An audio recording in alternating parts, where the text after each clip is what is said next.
r/ProRevenge. Bitter, narcissistic ex fraudulently tarnished my reputation and turned people against me behind my back. Years later, I gave her a taste of her own medicine. So this all took place 5 years ago in the beginning. I've lived my whole life in Russia, except for the 4.5 years I lived in the eastern part of the United States, where I went to college for a degree in engineering after completing my 1 year of national service. There are lots of good schools here, but I originally had the intention of moving to America permanently. I have relatives who live in North America, so I was invited to stay with them during this time. It turned out I didn't really stay with any of them.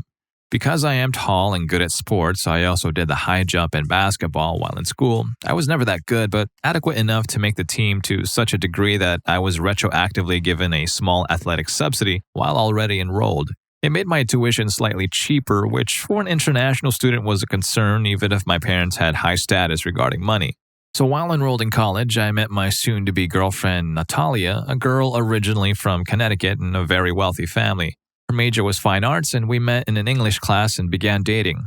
Natalia was a little more than 2 years ahead of me in her studies, age-wise, but we became a serious couple. I took an apartment outside of campus, and she moved in with me. Her parents' house wasn't too far from campus, but she chose to stay in my apartment, mostly because I don't think she wanted to bring me to her house too often. Maybe her parents didn't approve of me, or maybe she did not approve of me enough to show me to her parents. We had a good relationship otherwise, or at least I thought it was good. She never complained and always liked to show off that we were a couple. She was the first person I knew in my circles who owned a selfie stick, and she would take it with us, and everything was a photo opportunity. I didn't have any social media at the time, but I made one just so that she could tag me in her posts. Eventually, all of her social media friends added me as a friend also. And since many people from my own home country had social media too, they saw me and added me as well. Among Natalia's friend group, people called me Drago, which is dumb because I don't think I look like Ivan Drago. Natalia makes no secret to me of the fact that she is from a wealthy family, and she tells me that she has a trust fund that will pay for her lifestyle her whole life, and she doesn't even really need to attend college. Now, I'm from a privileged background too, but I don't have a trust fund myself. My father owns a small hotel outright, and where we come from, that means you're rich like Steve Jobs in a relative sense. So sometimes in the mail, Natalia would get these bank statements that just tell her how much money she has in her trust fund, how much interest it made, and what her dividend is, or in other words, her allowance is for the month. It is for this reason that Natalia is in no particular hurry to finish school, which is why at the same time she was already 23 but only barely a sophomore. Natalia would show these statements to me and leave them lying around the house. They didn't have her whole bank account number listed on them anyway, they just showed balances and the name of her bank. My parents and my athletics paid for a good amount of my expenses, but I still worked on campus at the bookstore to earn more money. Natalia didn't work. I didn't really have many issues with Natalia. She seemed friendly enough, was pretty, and was good company. We had lots of things to talk about, and we had fun together, or at least I had fun and thought she had fun too. I didn't know if I ever wanted to marry her, but I didn't rule out the idea. One thing I didn't like about her, though, was that she was very dramatic and very prone to panicking. For example, if we were at a department store where she wanted to buy a particular thing and her favorite personal shopper isn't available, she'll act like it's the end of the world. She wasn't above making scenes, she'd also be a bit short and rude to restaurant staff. One thing that I thought was a bit disingenuous of her was that although she was a millionaire, she liked to pretend to be poor. Not that there's anything wrong with not flashing your wealth, because there isn't. What I mean is that she tried to act like she came up rough and that she was making life happen on her own, if I make sense. She tried to make and act like she was down for the cause, as some say. It's kind of like when rich suburban kids try too hard to copy how things happen in a hip-hop video. Except Natalia wasn't trying to be a white female Tupac, she just tried to do this bohemian artist thing and pretend to some people that she was living on a shoestring. Around me, she was a bit more of herself, or really, I don't know which self is actually her real self. All I know is that she isn't poor, but she pretends to be in certain groups. Well, anyway, moving on. Eventually, Natalia tells me, "What do you think about having an open relationship?" I didn't really know anything about open relationships, but when Natalia explained what they were, I told her I wasn't interested in anything like that. I asked her if she wanted to be in one and if that's why she was asking, but she said no, that she had just read something about open relationships. From my now perspective, I know she probably had someone or some people in mind who she wanted to have sex or date with, or she already had been doing these things with one or more people but just hadn't told me about it yet. Natalia had had her inner reproductive organs surgically cut so that she could not have children. I bring this up because she brought it up with me when she was practically begging me to have unprotected sex with her, and I was worried about maybe getting her pregnant when she didn't want to be. She showed me the actual paperwork for the procedure by emailing me a PDF document that she received from her doctor. I only thought about it after the whole open relationship discussion because up until then, we had been having sex without a condom and I assumed I was her only partner. I knew for a fact I was clean, but now I was worried whether or not she was actually clean. But for a couple of weeks, more things appeared to be going as normal. She assured me over and over again that she had no other partners, and so, like a fool, I continued to have unprotected sex with her. Suddenly, though, within the month, Natalia tells me she needs to move out, that our relationship isn't working out. Okay, I think, I'm sad to see you go, but can we be friends? And her attitude is, yeah, of course, we can be friends. Even then, I knew she probably met someone new or had always been with that person and was just now ready to move on from me. My attitude is, well, most girls come and go. That's life. I'm sure many women have the same approach to guys. She left a lot of her stuff behind, like clothes and papers, including her bank statements that had her trust fund info on them. I tell her, since we're friends, why don't you come by and get your stuff? Or I'll bring it all to you. She said, oh, that's fine. I'll get them someday. Could you please just hold on to them for me? And it's not as though she had that many things at my apartment. I think she especially didn't want to have me bring it to her house or the new place where she stayed because she had a new boyfriend. None of my business. I never linked my social media to my phone or went to computers to check it out because I just didn't care about that sort of thing, and I still don't. But I found out later that Natalia had deleted and blocked me on all social media almost immediately after she moved out, combed through her friends, and deleted anyone who appeared to be one of my friends from back home. I was almost done with my degree and over the next year completely lost touch with Natalia, though I never argued with her or had an official falling out. I assumed we just moved on with our lives. I'd been accepted at another school one state away from my undergraduate college to complete a master's degree and didn't want to waste time, so I hired a service to box up some of the less important things at my house and forward them to my new apartment. By this time, I had bought a used car, and so with one suitcase, I could set myself up for a few days while I waited for the bulk of my furniture and other luggage. I sent a text to Natalia and emailed her too, telling her where I was moving. Of course, I rerouted all her mail to go to her parents' house not long after she moved out because for a long time she used my place as her address. She wasn't thinking big enough to do it herself, otherwise I could have kept getting her mail for a while. In my new hometown, I jumped headfirst right into studying and hardly even went home except to eat and sleep. I never even opened a few of my boxes that contained things I wouldn't need, like old textbooks or very heavy winter clothing. Those stayed in their moving boxes. So after another year, I have my master's and moved back to Russia. So I'm happy, right? Because I managed to get a job right away in my chosen profession. I sell my car and most of my random furniture on the internet. I'd written down what was in each moving box on the outside of the box, and those boxes that contained nothing I needed right away were kept sealed the entire time I was in my second American apartment. When I arrived at my current home, I finally opened all my boxes and realized that I still had some of Natalia's old clothes from when we were a couple, 2.5, 3 years ago maybe. I even still had her old trust fund statements. I had over a year's worth of them, which is about the length of time Natalia lived with me. Since it had been such a long time and we hadn't talked in years, I assumed she no longer wanted the things, but I still didn't want to give them away or throw them away without seeing what she had to say. So for the first time in years, I checked my social media and I'm surprised to see that she blocked me from sending her messages. I tried to text her, but her number has changed, or maybe she blocked me there too. Anyway, she doesn't reply. The same thing happens when I email her. So why does she block me, I wonder? I think it must be an internet problem. I log out and just try looking at her social media as a random web user, and I have no problem doing that at all. I see that she hasn't really changed, still pretty, still dressing all quirky and bohemian-like. I feel kind of weird, but I take a little break from what I'm doing and just see what she's been up to for the last couple of years. She's with some new guy now who looks a little bit like me, but with longer hair and less responsible, I guess. Ha, well, good for her. I can see that she really puts her whole life out there on social media. Every little thing is worth an update from her.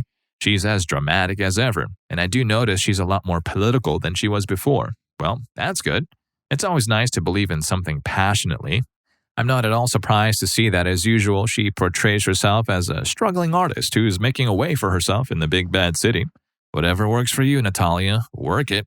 She talks trash about high fashion brands, how she never had anything growing up, and how she ate stew from the grass as a child because she was so poor. She's really laying it on thick, and also she ripped off that story from me because I was telling her about how my relatives were forced to eat grass stew during the Patriotic War because there just wasn't much other food. All of this is just her being a poser, which doesn't affect me, but what does affect me was when I saw a post that mentioned me by name. Nat, this is so like your abusive ex, OMG. Her friend was referring to a picture of how verbal abuse is just as damaging as physical abuse. Natalia had replied, "Yeah, he really tried to destroy my self-esteem. He was also not shy about threatening me." Now, lots of guys who were her friends on social media commented they'd kill me or kick my ass if they ever saw me. For most of them, I would laugh because I would smash them like so many ants, especially how most of them are like wearing women's blue jeans. I mean, really, are you sure about that? Stick legs, sir? But right now, I'm furious because Natalia lied about me. Some of them were even seriously talking about naming me to school administrators about having my degree canceled or having me put on some kind of offender list. None of them bothered to keep in contact with me, so they didn't know I moved back to Russia, but they were also talking about reporting me to the police and having me arrested. In other posts, Natalia also mentioned me by name and actually accused me of assaulting her in various ways, that I cheated through school, and that my parents are in a Russian mob. Lol, okay. In every post, Natalia tried to come off like she was taking the high road by not reporting me to authorities and that it was her cross to bear as a survivor. Her friends were like lemmings, giving her electronic back pats about how courageous she was. Ugh, barf. With a little digging, I saw that she broke up with the guy who I figured out was the man she moved on to after me, and he was getting slammed too, and I'll assume he was also blocked on social media. From piecing together what Natalia says to her friends on social media, it's clear she built up an image of being a struggling artist, and her current boyfriend also appears to believe she is a struggling artist and they share an apartment. I piece it together that the boyfriend works a 9-to-5, but he looks like a hipster type, so maybe he's an artist too. He looks like he's struggling to keep it all together, and they're totally into the activist scene. They're always talking about online funding for all kinds of charitable work, noble stuff, not being sarcastic. Natalia smears me across platforms, the Book of Many Faces, the Instagrams, the stupid Bluebird app where people unknowingly brag about how worthless their existences are. Anyway, right away I think of the bank statements I have that show Natalia is anything but struggling. Because according to the statements I have, unless Natalia developed a $10,000 a day coke habit over the past 2 years and bought a Bentley and crashed into Taylor Swift and lost a court case, she's still getting over 6 figures a year just sitting on her ass and will continue to earn these funds in perpetuity. But then I think I moved on and I'm happy. I don't even know Natalia anymore and I don't really care what these social media losers think of me. Until I yet see another post where Natalia makes this dramatic statement about how she's unable to have babies due to a traumatic assault. To her credit, she didn't blame me for this imaginary attack, but she was still trying to score social points by pretending to be a victim. I was even more convinced when she and her friends actually altered some of the pics of me online that Natalia had once taken with her selfie stick and X'd out my face using Photoshop. The photos were captioned with all kinds of untrue slurs, really harsh criminal accusations.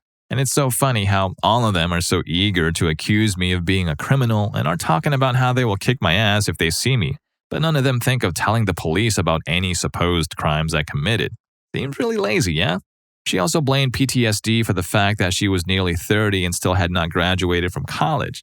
I thought about somehow faking an account and getting her to add me as a friend, but then while looking through her friend list, and she had like 1,000 friends, I saw that one of my friends was still following her.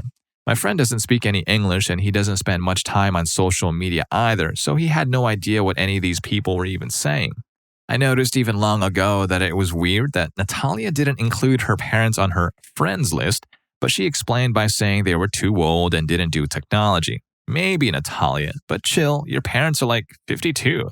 I suspect now, even then I suspected it, it's because she wanted to build up a different persona online and her rich parents would ruin that image. Through lots of digging, I figure out where Natalia works. It's a nonprofit. I finally decided to return Natalia's things.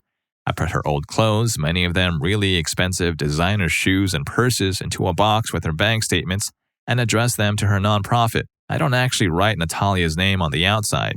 I write her name on the inside, explaining in a note that these items are all the things that she bought while she lived with me when I was still in the USA. I figure they could raise many thousands of dollars if they sell these things on eBay. I mean, if Natalia, the owner, was willing to part with them, of course. It would be great for their nonprofit. Could you ask her about it? And a couple of days later, as for Natalia's actual bank statements before mailing them in the box, I collected some of her greatest hits online where she posted pictures of herself at rallies bemoaning the 1%, complaining about her hard-knock life and about how much she cared for others' suffering. And I combined these photos on a photo editor with scans of her bank statements with red highlighter around her monthly allowance, how much she had in total, and how the funds would last forever. I also made sure to highlight the name of the originator of the trust, a quite well-known name in the American industry who was identified as her great-grandfather.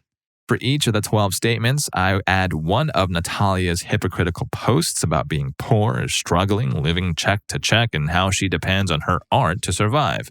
My favorite salvo is where I screen cap her post about how she's unable to have children due to an attack.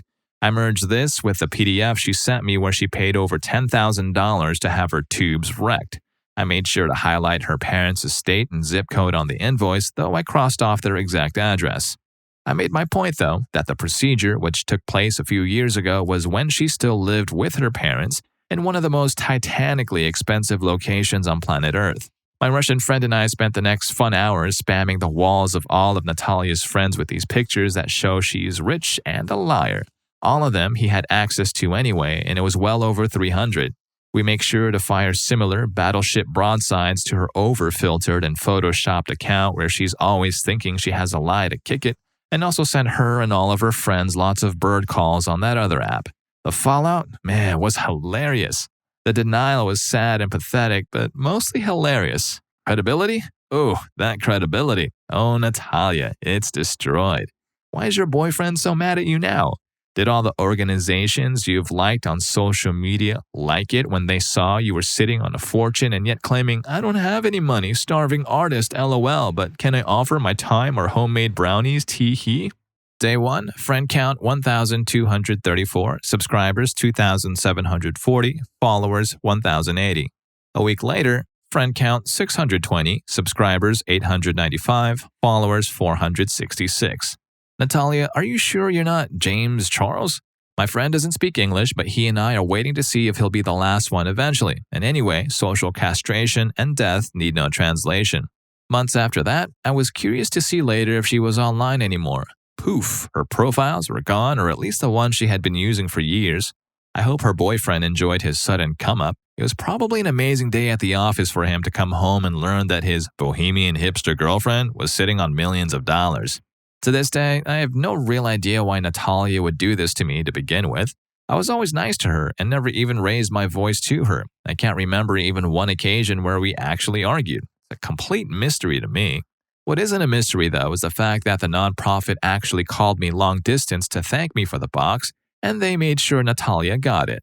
I didn't try to make any secret that these items came from me, so if Natalia wants to sue me for finishing a war she started, she can go right ahead. She'll drown in her bunker beneath her lies, and I will be breakdancing and crip-walking, planting my flag on her Reichstag. Anyway, they said Natalia tried to deny the things were hers at first, but later when she saw the bank statements, she tried to say I bought those things and was trying to smear her. Yeah, okay. I bought a bunch of 9,000-pound purses and mailed them to strangers on the off chance it might embarrass you. Eventually, she took the papers, making some dumbass claim that they were forgeries but left the big-ticket items pretending they weren't hers. For what it's worth, the people at the nonprofit knew the statements were legit and told me so. The girl who called me from the nonprofit was asking if she and the other girls could have the items. I reminded her that the items were Natalia's, but if she abandoned them, then I say go to town.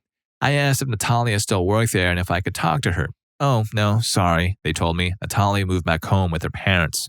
Must be nice having such a luxurious 8-bedroom fallback trench.